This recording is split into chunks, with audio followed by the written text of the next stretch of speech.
Hai semua, kembali lagi bersama saya Anime di pembahasan kelanjutan anime Isekai wa Smartphone season kedua. Sebelum lanjut, mari kita ingetin dulu scan-scan di video sebelumnya.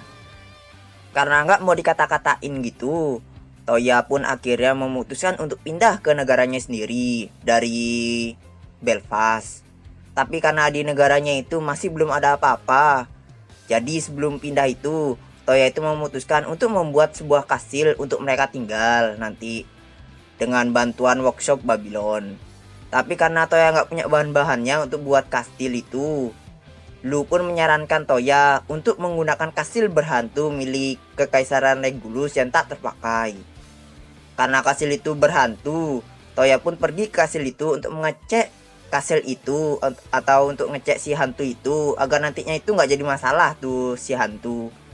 Dan setelah dicek, ternyata hantu yang selama ini dibicarakan itu yang ada di kastil itu tuh ternyata adalah jelmaan dari barang milik warehouse Babylon atau barang-barang yang jatuh dari warehouse Babylon.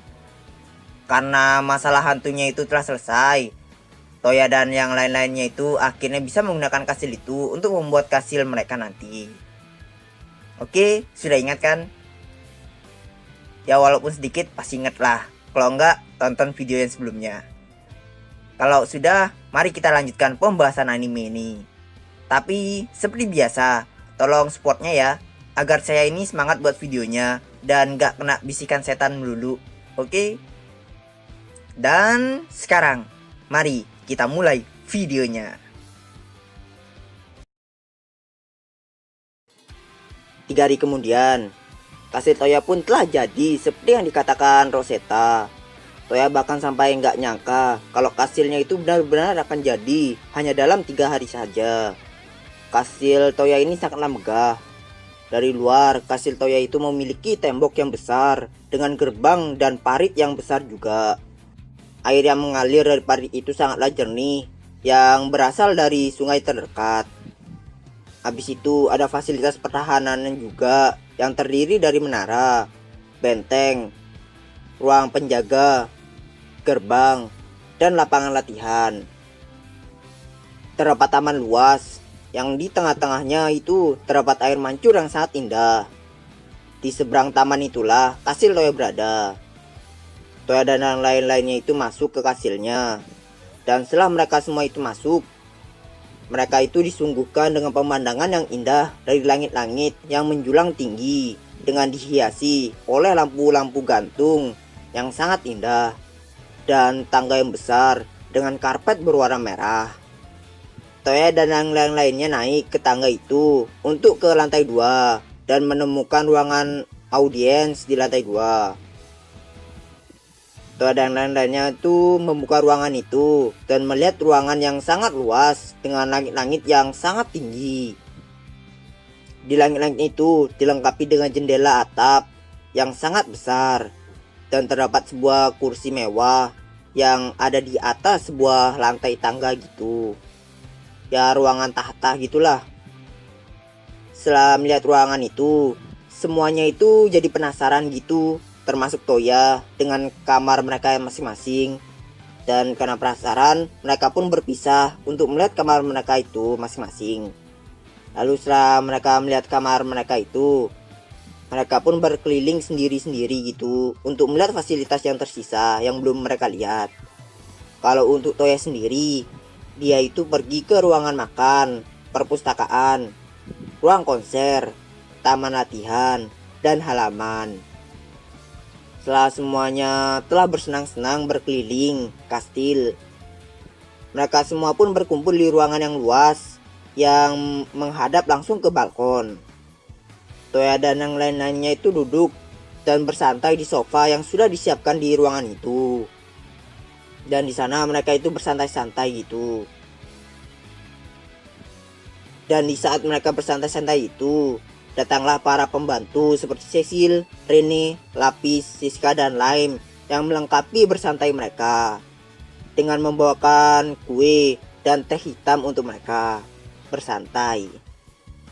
Kastil Toya ini sangatlah luas, bahkan lebih luas daripada yang Toya mau. Tapi walaupun kastil Toya ini luas, kastil Toya ini sangatlah mandiri. Karena kastil Toya ini lengkap dengan sihir protection secara menyeluruh gitu, yang dapat mencegah adanya kotor, debu maupun retak di kastilnya itu. Jadi kastilnya ini nggak butuh perawatan gitu. Sambil menuangkan teh ke cangkirnya Toya, Siska bertanya kepada Toya, apakah dia itu boleh merubah tamannya sedikit. Karena Siska bekerja di sebuah taman Babylon, dan terlepas dari Julio yang sudah ditugaskan di halaman, Toya pun menerima permintaan Siska itu. Selain itu, Siska juga bertanya lagi, apakah di kastilnya Toya itu juga ada ruangan penyiksaan. Sambil ngeluh gimana gitu loh, Toya pun menjawab ya. Lalu Rene pun datang mendekati Toya sambil memberikan sepiring kue untuk Toya. Setelah kejadian pemberontakan di Kekaisaran Regulus kemarin itu, sebenarnya itu Rene itu sudah dikasih tahu asal usulnya itu tentang dirinya sama Carol. Tapi daripada memilih untuk pergi ke keluarganya yang asli, Rene itu lebih memilih untuk tetap tinggal sama Toya menjadi pelayan. Ya walaupun begitu, Rene itu tetap berjanji kepada Carol untuk mampir menemui neneknya kapan-kapan. Ya mungkin udah betah lah. Kemudian Cecil bertanya kepada Toya, jika semua pelayannya Toya itu tinggal di kastil ini, terus bagaimana dengan permasalahan pembelanjaan, makan makanan gitu. Ya kan di negaranya Toya ini nggak ada apa-apanya selain tanah dan sebuah kastil. Di mana dia mau beli itu makanan itu? Berburu. Jadi wajar lah Cecil nanya kayak gitu. Toya pun menjawab, kalau rencana untuk menyelesaikan masalah itu tuh, Toya itu maunya menghubungkan rumahnya yang di Belfast dan kastilnya ini dengan menggunakan gate dan sebuah program gitu, agar orang-orang yang ada di kastil ini itu tuh bisa bolak-balik gitu. Oh iya, untuk masalah tentang penjaga yang ada di rumahnya Toya yang di Belfast itu, Toya itu menugaskan Tom dan Hank untuk tetap menjaga di sana. Sedangkan untuk di kastilnya ini, Toya itu menggunakan monster summoner seperti Kerberos, Lizardman, dan Werewolf untuk menjaga kastil. Lalu kemudian Lu yang saat ini ada di balkon gitu tiba-tiba memberitahukan kepada Toya kalau di luar kastilnya itu ada seekor boneka beruang yang Lu itu nggak tahu kenapa ada di sana gitu. Gak dikenal Lu lah. Mendengar boneka beruang, Toya pun langsung connect siapa itu. Dan untuk memastikannya lagi, Toya pun pergi ke tempat Lu untuk melihatnya. Dan benar aja, di depan gerbang kastilnya itu terdapat seekor boneka beruang yang didampingi oleh masternya yang memakai payung hitam. Yang tentu saja itu tuh Lin. Toya mempersilahkan Lin masuk dan mengajaknya ke ruangan nyantai mereka yang tadi itu. Sambil duduk di sofa, Lin itu mengungkapkan rasa kagetnya kepada Toya. Yang baru aja ditinggal Lin itu sebentar, udah jadi raja dan udah punya cewek baru lagi. Di samping mengungkapkan rasa kagetnya itu, Lin juga mengungkapkan bahwa alasan dibalik dia ke negaranya Toya ini karena mulai saat ini Lin itu akan menjadi duta besar atau perwakilan dari negara Mistmith untuk negaranya Toya, Brunhild Dukedom. Selain itu, Lin juga membawakan 3 ksatria dari Mistmith yang berniat kerja di negaranya Toya. Yang saat ini itu mereka sedang menunggu di luar kastil. Toya, Lin, Yumina, dan Lu pun pergi keluar kastil untuk melihat ketiga ksatria itu. Toya membawa Yumina juga karena Toya itu mau memakai matanya Yumina untuk memeriksa ketiga ksatria itu yang dibawa Lin. Sedangkan Lu, dia itu ikut hanya untuk menemani Yumina karena mereka itu sama-sama putri. Toya melakukan ini nih, itu tuh bukan berarti Toya itu nggak percaya sama Lin. Tapi Toya itu cuma nggak mau bertindak ceroboh gitu dengan asal menerima seseorang karena takutnya nanti terjadi apa-apa gitu, dan Toya itu nggak mau sampai itu terjadi, makanya dia ngajak Yumina. Dan setelah Toya, Yumina, Lu, dan Lin telah di luar kastil, Toya itu langsung disambut oleh 3 orang anak muda yang berlutut dan menundukkan kepala mereka pada Toya. Mereka semua itu adalah beastmen atau manusia setengah hewan yang terdiri dari 1 laki-laki kelinci, 1 gadis serigala, dan 1 laki-laki rubah. Untuk si laki-laki kelinci, dia itu dulunya adalah bawahan dari Kapten Garun, si manusia serigala yang bernama Rain. Rain adalah pengguna 1 pedang. Dan alasan ia ingin bekerja dengan Toya adalah karena Rain sangat terkesan terhadap Toya setelah melihat aksinya Toya itu mengalahkan Black Dragon di animenya itu. Maka dari itu, setelah mendengar kalau Toya itu punya negara gitu, dia pun langsung pensi dari negaranya Miss Smith dan pindah ke negaranya Toya. Setelah itu, untuk gadis serigala, dia itu memiliki gaya rambut pin up berwarna perak yang bernama Nurun. Dia pengguna 2 pedang dan dia adalah adik dari Kapten Garun itu sendiri. Kemudian yang terakhir adalah si laki-laki rubah. Dia orang yang serius dan kaku yang bernama Nicola Stark.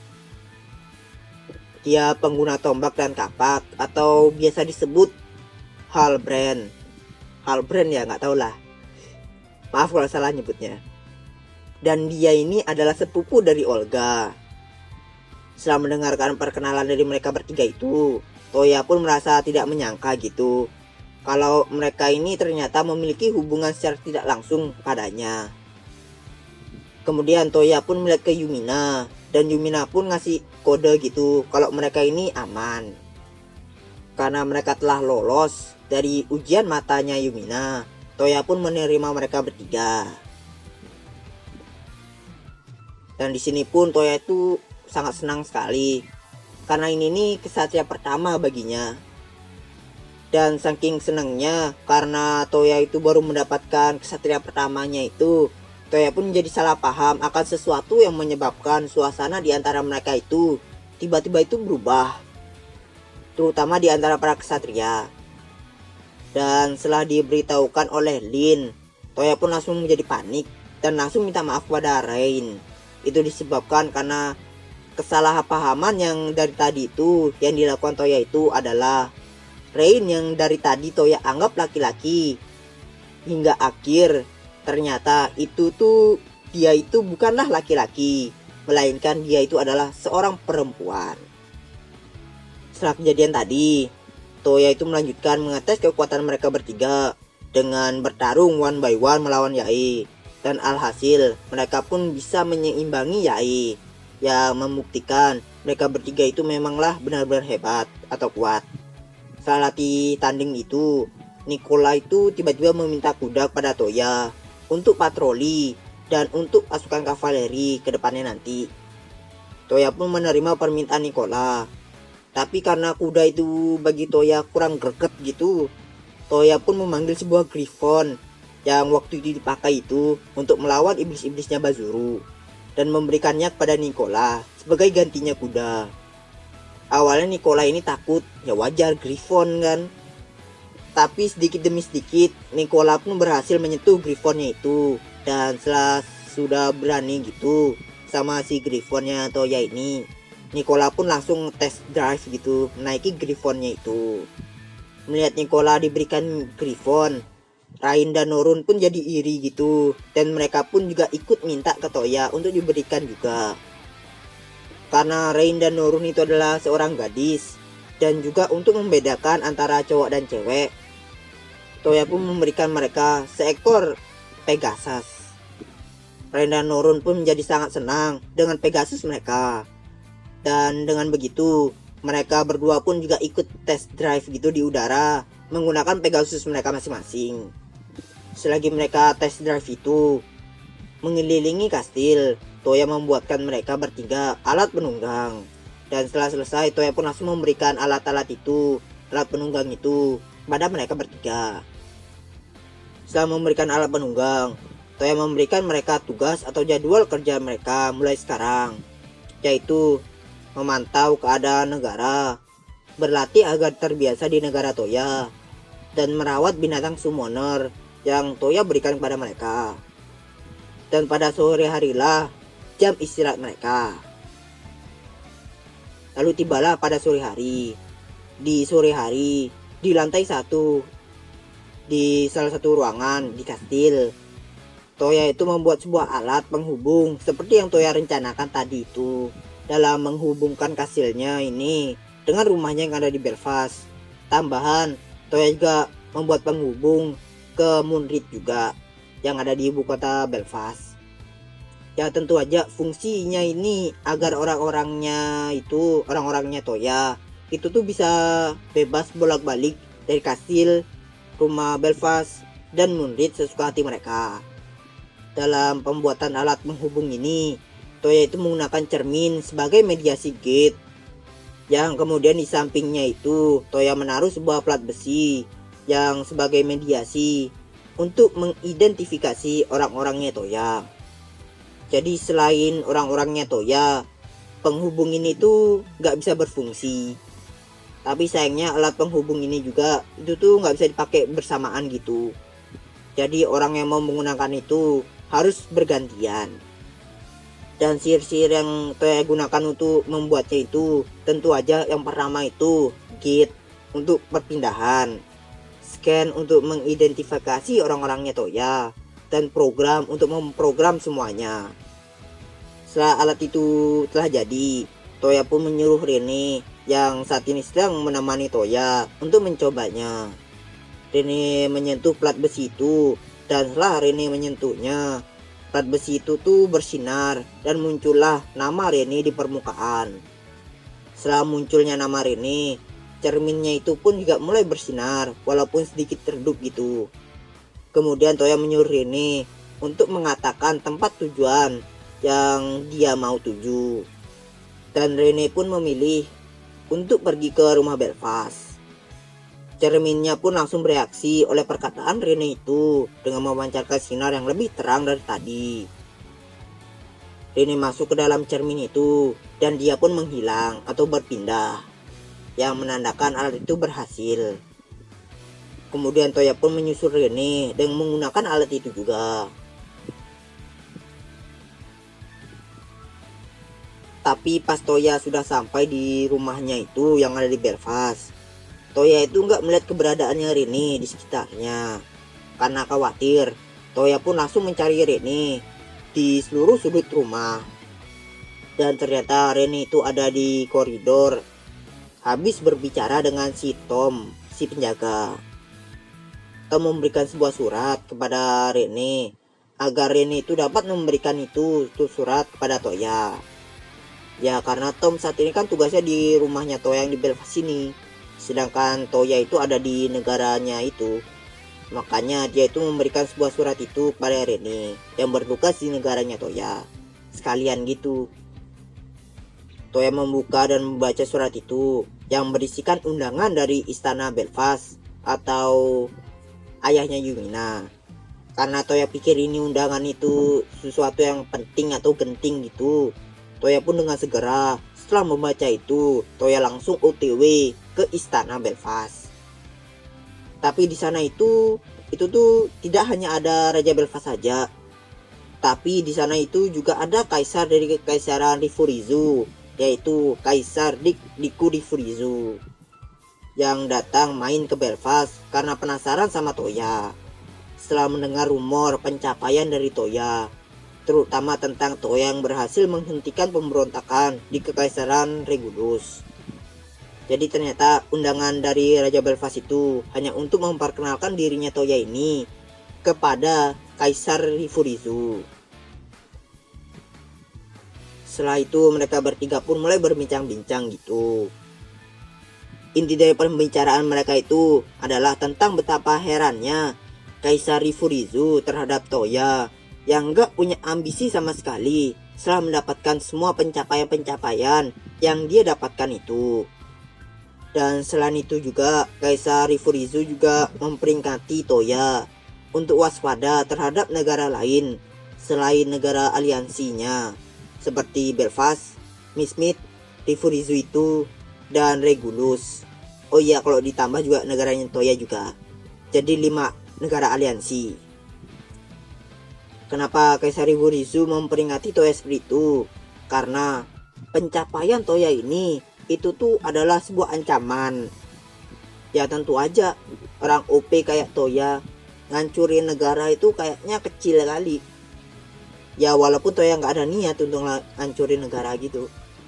Tapi kalau negara itu yang membuat gara-gara sama Toya duluan, apalagi sampai nyakitin ceweknya Toya atau ngebunuh ceweknya Toya, udah pasti Toya itu pasti akan marah dan langsung nyari tuh orang yang nyakitin ceweknya atau membunuh ceweknya dan memberikan sesuatu yang lebih buruk daripada kematian.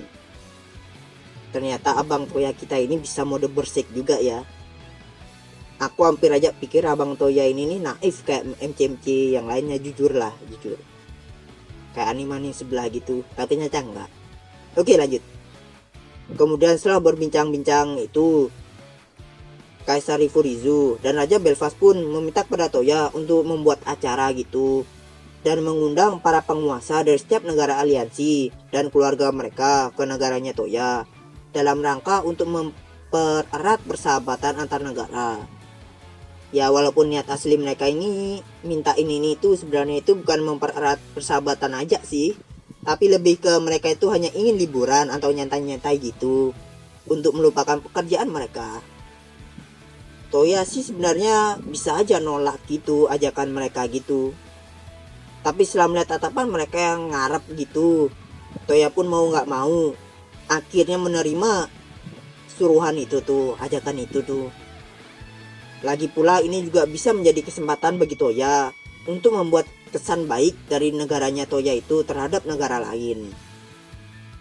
Setelah Toya membuat janji itu, Toya pun langsung merombak hasilnya, seperti menambah-nambah fasilitas gitu yang baru dan menyajikan makanan-makanan cemilan agar tamunya itu nanti nyaman gitu. Tidak lupa juga Toya itu memperkuat keamanan kastilnya itu dengan melatih kesatrianya yang 3 itu agar keamanan tamunya nanti itu juga terjamin. Fasilitas yang Toya buat itu kebanyakan permainan. Itu tuh seperti biliar, bowling, mahjong, tenis meja, pinball, hoki udara, dan yang lain-lainnya. Toya juga mengajarkan kepada seluruh orang-orang yang ada di kastil itu, kecuali Toya, tentang peraturan dan cara mainnya dari semua permainan itu atau fasilitas-fasilitas itu, agar mereka semua itu nanti bisa bantu Toya untuk menjelaskan, bermain, atau jadi wasit gitu untuk para raja nanti. Selain itu, Toya juga membuatkan kursi pijat otomatis untuk menghilangkan rasa lelah mereka nanti setelah bermain gitu. Setelah selesai membuat alat-alat hiburan itu dan mengajari cara bermain atau cara memakai alat-alat itu kepada yang lainnya, Toya pindah ke dapur untuk mengajari cara membuat cemilan-cemilan seperti waffle, puding ala mode, dan kentang goreng ke Claire, Xia yang kerja di Moonrit itu, dan Rene yang bertugas di dapur untuk masak-masak. Setelah selesai mengajarkan mereka bertiga itu membuat cemilan-cemilan tadi, Toya pindah lagi ke lapangan latihan untuk memeriksa keadaan Rain, Norun, dan Nicola yang sedang berlatih demi meningkatkan keamanan kastil Toya. Dan yang melatih mereka itu tuh adalah Baba Takiharu dan Yamagata Masakage yang di Miss Meat. Saya meminta secara khusus kepada mereka berdua untuk menjadi pelatih dari Rei, Norun, dan Nicola ini. Awalnya Toya itu minta ke Neil dan kakaknya Yae, tapi karena mereka sedang ada kesibukan lain gitu, jadi Toya itu akhirnya meminta ke Baba dan Yamagata ini, karena kebetulan mereka itu lagi kosong. Karena saat ini Toya datang tepat saat mereka itu sedang istirahat, Toya pun akhirnya ngobrol-ngobrol sama Baba dan Yamagata itu tentang situasi atau keadaan mereka di Ishan saat ini, atau keadaan Ishan saat inilah. Dan inti dari percakapan mereka itu adalah klan mereka, yaitu klan Takeda, saat ini itu sedang dalam keadaan genting atau krisis karena pimpinan mereka yang goblok yang bernama Takeda Katsuyori.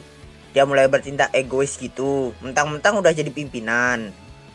Dia memecat seluruh pembantu yang memiliki hubungan dekat dengan pimpinan yang sebelumnya. Pokoknya siapa yang dekat sama pimpinan sebelumnya itu dia pecat.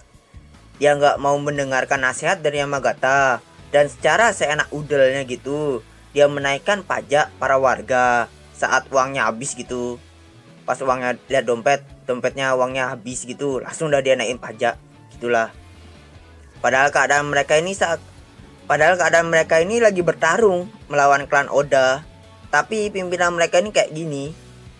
Bahkan Baba pun sampai iri dengan negara Brunhild Lukedom ini karena memiliki pimpinan yang berkompeten seperti Toya. Saking bodohnya tuh pimpinan. Mendengarkan curhatan mereka berdua itu, Toya pun menawarkan pada mereka untuk tinggal di negaranya Toya ini.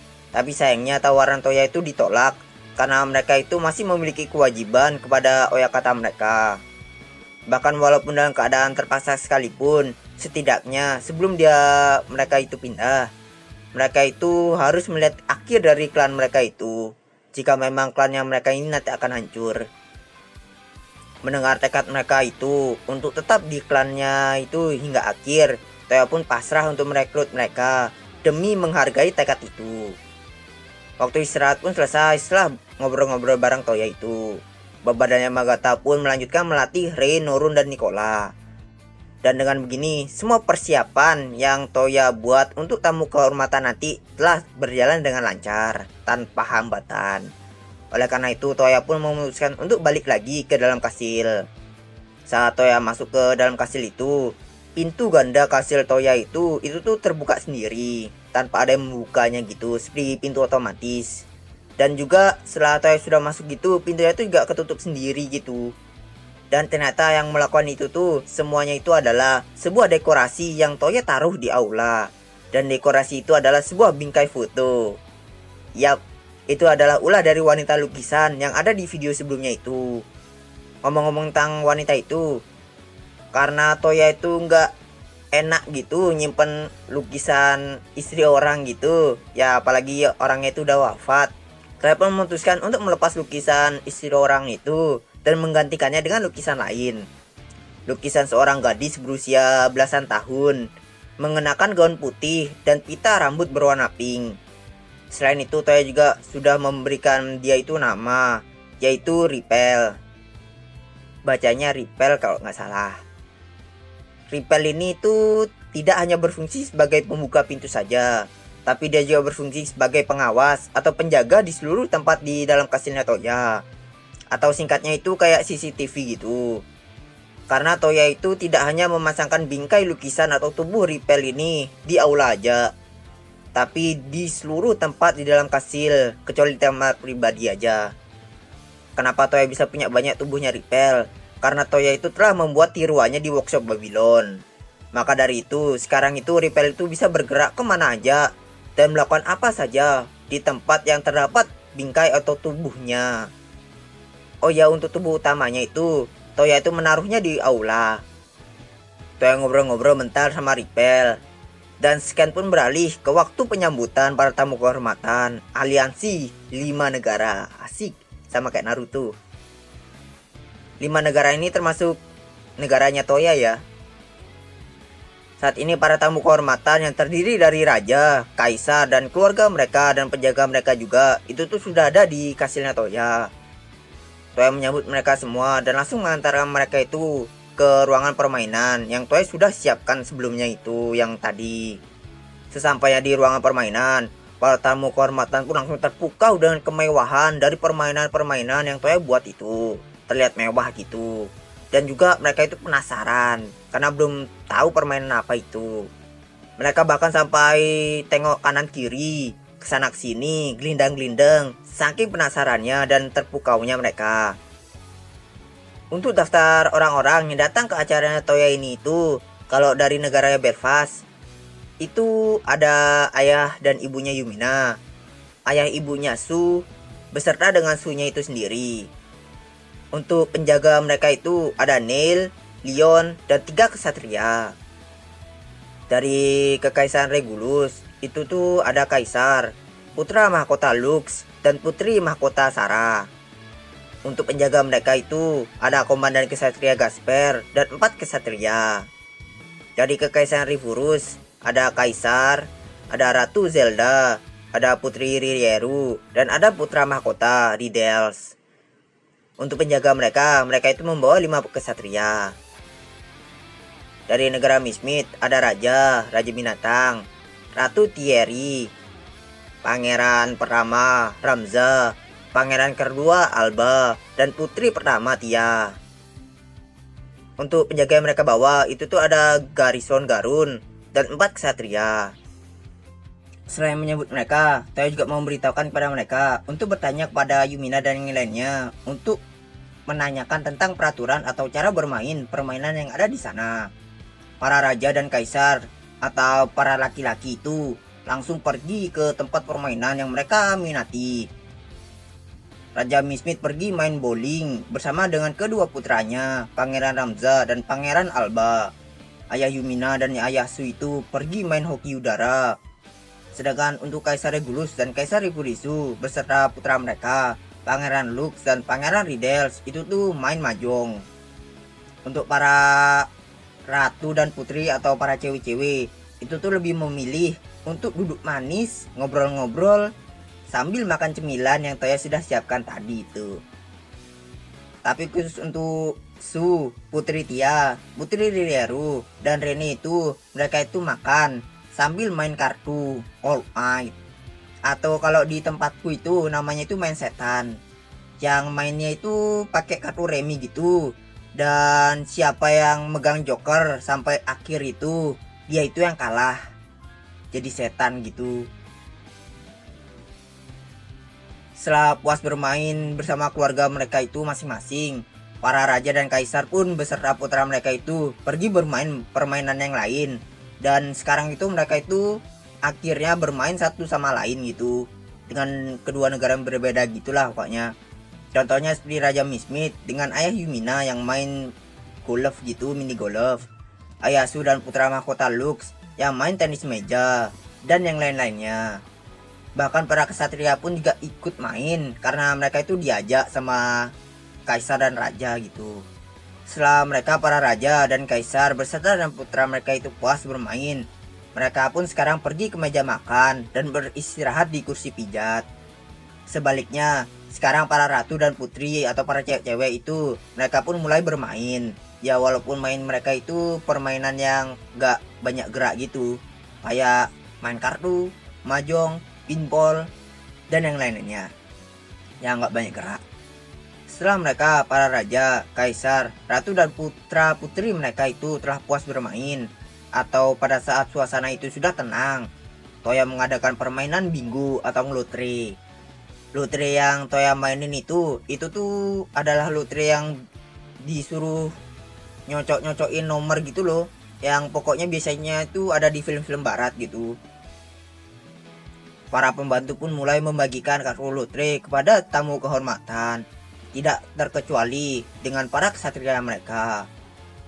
Dan setelah mendapatkan kartu lotre, permainan bingo pun dimulai. Oh iya, untuk door prize-nya itu Toya itu akan memberikan salah satu dari hadiah yang sudah Toya siapkan di depan mereka, seperti pedang, tombak, kapak yang sudah Toya enchant gitu, perhiasan seperti aksesoris dengan batu sihir, dan boneka mewah yang bisa diajak curhat seperti boneka Caki. Oh no, boneka biasa. Ya walaupun dibilang lotre, tapi pada akhirnya Toya itu akan memberikan hadiah-hadiah itu kepada ke masing-masing orang. Ya bisa dibilang itu Toya itu maunya buat senang aja gitu. Lotre terus berlanjut hingga semuanya itu masing-masing itu dapat satu lah pokoknya gitu. Dan hadiah yang mereka ambil itu, kalau para laki-laki tentu aja ambil senjata, ya sudah di enchant. Untuk para ratu tentu aja ambil aksesoris. Dan untuk Putri Tia itu tuh dia itu mengambil boneka mewahnya. Setelah acara lotre itu berakhir, malam pun telah tiba. Untuk menutupi acara pertemuan 5 aliansi ini, Toya membawa semua orang ke balkon kastil. Di sana terbentanglah langit malam tanpa adanya rembulan, gelap gitu. Tapi tiba-tiba pemandangan itu pun berubah seketika setelah munculnya kembang api yang sangat indah menghiasi langitnya malam itu. Para tamu kehormatan itu, bahkan para tunangan-tunangan Toya itu pun sampai terpukau melihat kembang api itu. Dan dengan begini, acara dalam rangka mempererat persahabatan antar negara yang negara Brunhilde lakukan pun telah selesai. Sebelum para tamu kehormatan pulang, Toya itu memberikan satu alat yang mereka inginkan yang ada di kastilnya itu, atau yang mereka gunakan tadi. Dan alhasil seperti yang Toya sudah duga, para raja dan kaisar pun meminta alat yang sama, yaitu kursi pijat.